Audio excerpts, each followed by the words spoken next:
మంచి ఆహారాన్ని ఇస్తే మనకి చాలా సులువుగా మొక్కలు పెరగడానికి ఉపయోగపడుతుంది. నేను ఎక్కువండి మా తోటలో వాటి ఆకులనే వాటికి ఆహారంగా ఇస్తూ ఉంటానండి. ఈ కొన్ని ఆకులు తీసేసి అదే చెట్టుకి మల్చింగ్గా కూడా వేస్తూ ఉంటాను. మా తోటల్లో జాంకాయలు చూసారా ఎంత బాగా కాసాయో. ఇవి ఎంత బాగా వినాయక చవితికి నాకు 4 కాయలు అయితే దొరికాయండి. 4 3 దొరికాయి. మన ఇంటి ముందు వేసిన మొక్క చూసారా ఎంత బాగుందో. ఒక తామర పువ్వు కలవ పువ్వులాగా వస్తుందండి దాని రేఖలో. చూసారా ఎంత అందంగా ఉందో.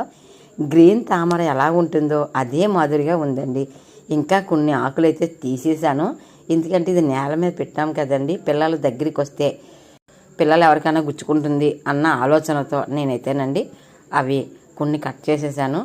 ఇవన్నీ కూడానండి మనకి మీకు ఒక డబ్బా ఉందా లేదా ఇవన్నీ ఆలోచించకండి, ఒక ఆలోచన ఉంటే చాలండి.